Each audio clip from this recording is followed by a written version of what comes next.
Bem, esse tema para mim é muito caro porque foi o tema da tese do meu doutorado em Direito Civil da UERJ e eu tenho muito apreço, até porque se fala muito em planejamento sucessório na atualidade, né? Mas o muito que se fala e por que se fala. Então, isso é necessário uma certa contextualização, né? Dentro da contextualização é tratar o quê? Todos nós morremos, essa é a única certeza que a gente tem na vida. Só que nós temos dificuldade, é uma cultura nossa brasileira, de tratar dessa questão da morte, né? E, principalmente nas empresas brasileiras, que são 85% por baixo, são de empresas familiares. E isso é uma dificuldade, até para a questão da sucessão da empresa e assim por diante. Bem, então, como isso é um tabu, mas os termos são outros, né? As pessoas mais velhas sabem que seus avós diziam assim, quando eu morrer eles resolvem. Tempo é dinheiro hoje, então nós temos que nos organizar, e principalmente por dois fatores primordiais. O planejamento sucessório, na verdade, por que se fala tanto nele? Porque existe um descompasso da sociedade contemporânea em direito às sucessões. E isso decorre de quê? Das transformações socioeconômicas. Então esse fator não é só no Brasil. O que ocorre daqui que nós estamos buscando exatamente pelo nosso direito às sucessões, está extremamente engessado, né? E, por isso, o projeto de lei aqui do DDFAM, que está no Congresso, nós vamos estar falando dele, essas transformações socioeconômicas ocorreram, vamos falar no todo o mundo, vamos fazer um corte nos países ocidentais. Só que eles estão buscando adequações, né? E o crescimento da importância do direito às sucessões, seja porque as pessoas vivem mais, pelo volume de dinheiro que se está tratando, seja pelas sucessões internacionais, as pessoas circulam mais no mundo, isso dá consequências entre casamentos, separações, guardas, alimentos e mortes, né? Hoje em dia é muito comum em sucessão hereditária terem elementos de sucessão internacional. Então, com esse crescimento da importância dos direitos de sucessões, e ele era muito pouco estudado, desde a graduação, a especializações, lato, estrito sensu, como mestrado e doutorado, o índice de pessoas que estudam direito às sucessões é muito baixo. E o que eu estou aqui é para provocar vocês a estimular a estudar mais. Com isso também, a gente tem que contextualizar esse mundo. Que mundo é esse que nós estamos, né? Nós estamos num mundo globalizado, tecnológico. O professor Marcos Errasti mostrou exatamente algumas das transformações tecnológicas. É um mundo imediatista, consumista e fluido, né? Então, nós temos, já se fala até de um mundo gasoso. O Baldwin trabalha com a fluidez líquida, mas já se fala até do estado gasoso. Isso ocorre então o quê? Com essas transformações socioeconômicas, uma desestruturação dos pilares do direito sucessório, né? E a sua complexidade. Por quê? A família, principalmente, eu acho a grande responsável pela necessidade dessa organização, pelas transformações que as famílias sofreram depois da Constituição de 5 de outubro de 88, que eu digo que é o tripé constitucional, que é a igualdade entre os filhos, igualdade entre os cônjuges e as diversas formas de entidades familiares. Esses três fatores, e o próprio divórcio, 77, quando se falava no divórcio, dizia assim, as famílias vão acabar. Não acabaram. As pessoas continuam casando e se divorciando. O que acabou foi um modelo de família, né? Então, exatamente essas transformações de família, os meus, teus e os nossos, que está exigindo uma organização. Então, essa demanda tem vindo um pouco da sociedade para nós advogados. Como eu me organizar? Como fazer? E uma grande diferença foi quando, em 2002, torna-se o cônjuge herdeiro necessário. Planejamento sucessório já se fazia antes, agora tem esse nome um pouco mais organizado e com outros elementos, né? Mas os pilares do direito às sucessões, em qualquer manual que a gente estude, nós temos a família e a propriedade, né? A propriedade, antigamente, eram só propriedades imóveis, né? Eram casas, terras, fazendas e às vezes carro, era a exceção. Mas hoje nós temos uma diversidade de bens móveis, de riquezas, de um patrimônio, com várias formas que podem ser compostas. Com o desenvolvimento tecnológico, existem novas formas de bens. E não tem como nós querer negarmos. Nós temos que nos adaptar e buscar e como conviver com todas essas transformações.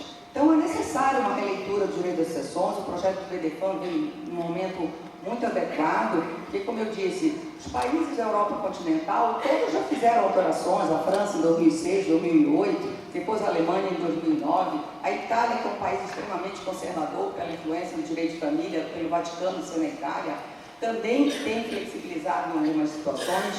Então, essa desestrutura de novas formas, de novo conceito de propriedade, né, onde exige uma maior fluidez. Então, hoje a gente trata o quê? De patrimônio, né?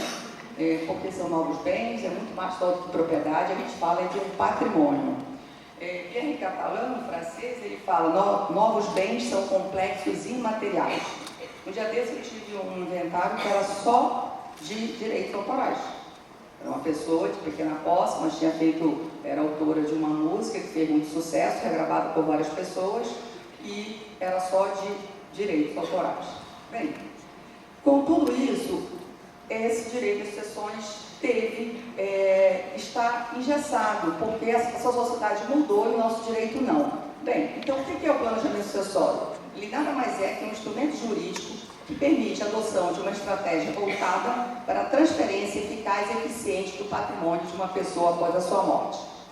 É importante dizer que uma das complexidades do planejamento sucessório, qual é?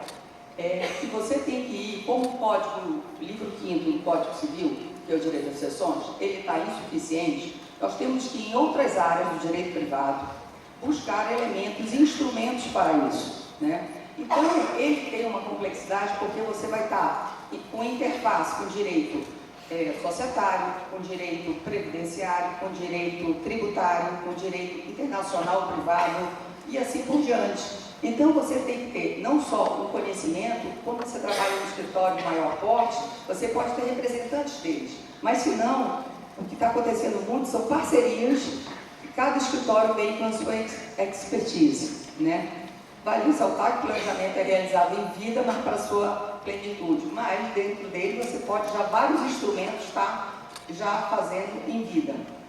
A relevância delas são imensas, além desses dois fatores, por exemplo, a prevenção principalmente de litígios futuros, que esse eu acho que é o grande medo do civil law, é que o inventário, então um planejamento sucessório para ser bem sucedido, ele tem que evitar aí chegar no judiciário, né? Para ter uma celeridade de sucessão e evitar principalmente a dilapidação patrimonial. É importante também, ao falar de planejamento sucessório, a desconstrução de alguns pressupostos. Planejamento sucessório é só para burlar a legítima? A gente sabe que é o grande limitador, e aqui o tema é exatamente esse, é a legítima, né? A legítima, independente de críticas que eu tenha à legítima, mas é a nossa lei, é o que está em vigor, né? E eu particularmente acho que deveria ser revista, mas é ela que está ali.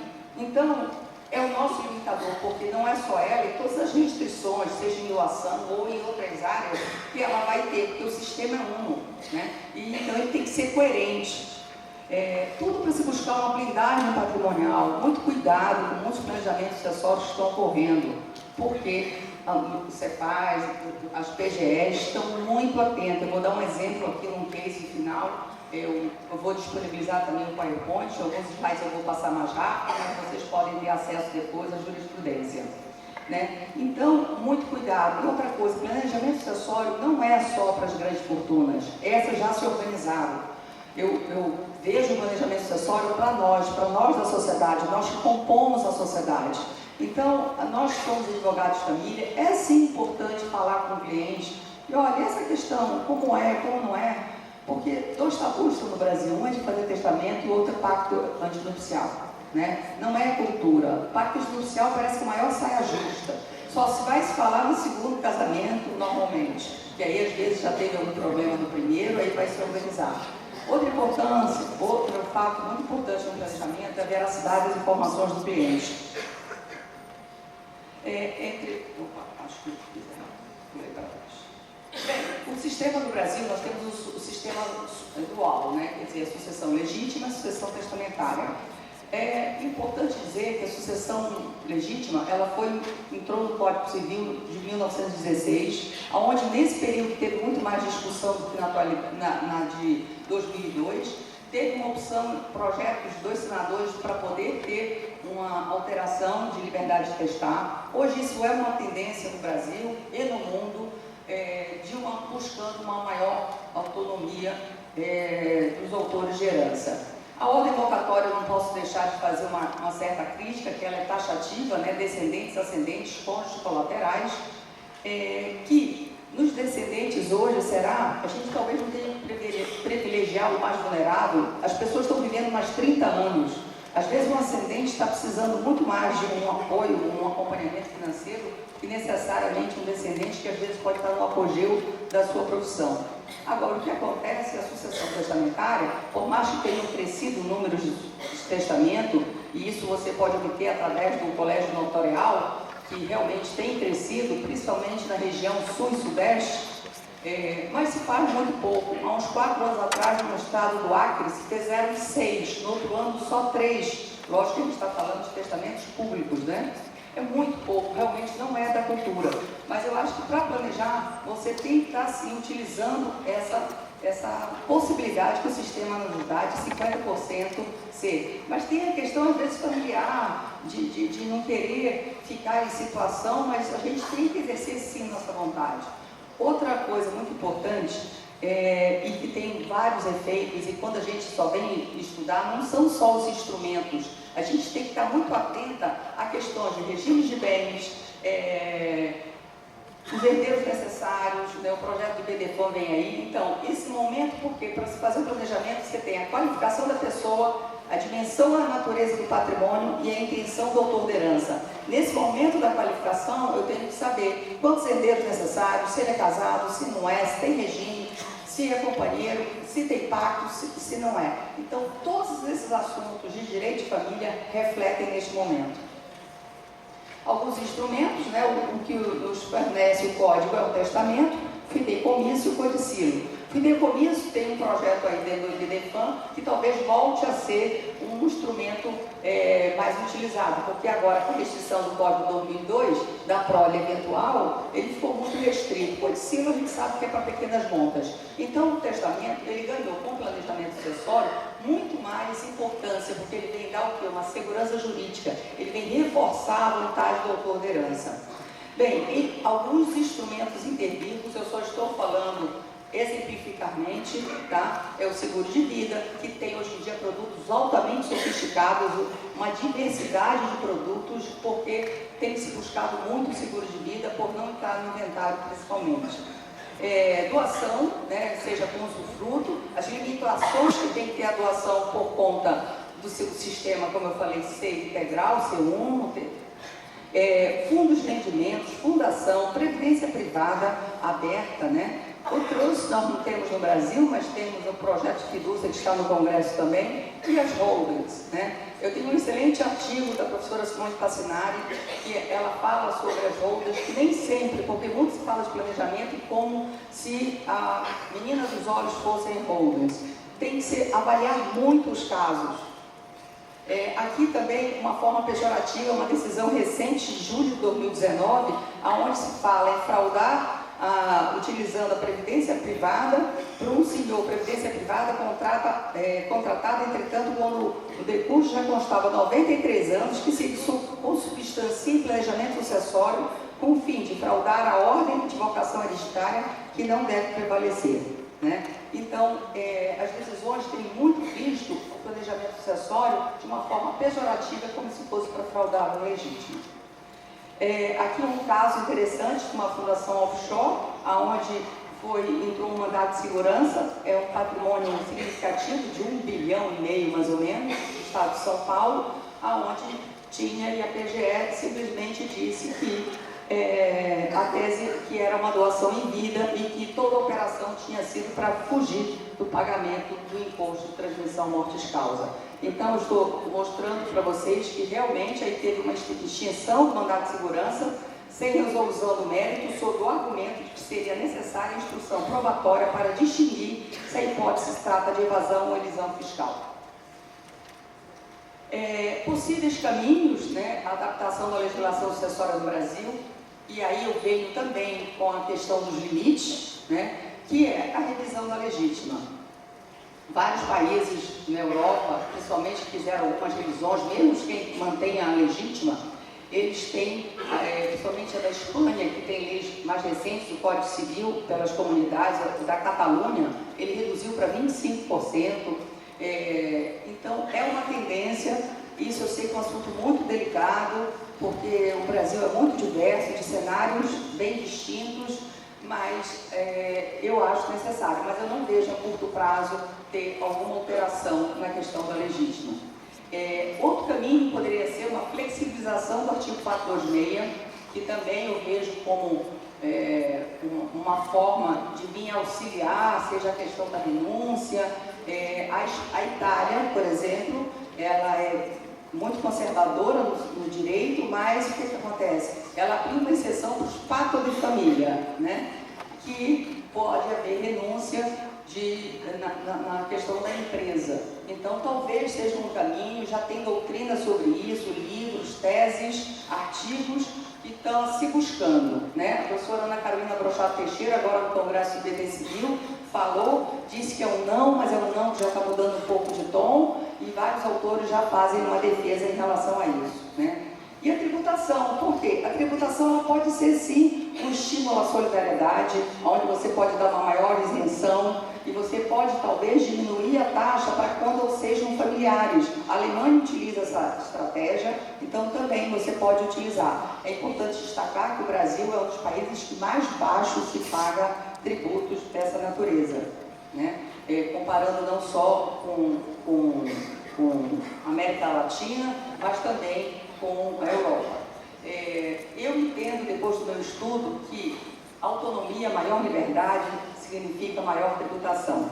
Então, onde você não tem um sistema de legítima, onde não é obrigado a testar, seja no direito inglês, ou seja, nos Estados Unidos, os sistemas, né, da common law, tem cada vez mais também tido restrições lá, tendo possibilidades de quem não está no Congresso, não está no testamento, vir a buscar. Bem, aqui é o projeto de lei 3.699 de 2019 do IBDFAM, onde tem estruturado em 3 eixos: modernizar a atualização das regras, a fim de compatibilizá-las aos avanços tecnológicos e sociais, ampliar a autonomia privada de quem é o dono do patrimônio e desburocratização do inventário.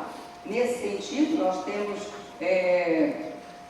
a questão sobre os herdeiros necessários, tirando o cônjuge, né? E só são herdeiros necessários os descendentes e os ascendentes, pelo papel e a importância que o cônjuge, a professora Ana Luísa Maia Nedares fala até do supercônjuge, né? Ele concorre com o descendente, com o ascendente e está em terceiro lugar. Bem, isso talvez venha ajudar a dar um caminho também, porque isso é uma grande limitação. Muitos planejamentos se buscam em função dessa necessidade de como sair, porque hoje, infelizmente, nós não temos um regime de bens que na questão sucessória não comunique, em maior ou menor grau, mas todos os regimes têm essa comunicação. Aqui, dentro do projeto, não só restringindo a prole eventual, então talvez dando um novo gás a um novo instrumento, que seria o fideicomisso, podendo ser mais aplicado. Aqui, uma alteração também em relação ao CPC, que recentemente, agora, semana passada, teve a possibilidade de testamento, de inventário extrajudicial, mesmo com testamento, né? Está aqui a decisão. Então, são novos ares mostrando uma necessidade de se revitalizar. E os limites realmente são a dificuldade de se poder fazer pactos sucessórios, e a questão da legítima, que independente de críticas, é a lei nossa em vigor e ela tem o princípio da intangibilidade. Bem, muito obrigada. Espero ter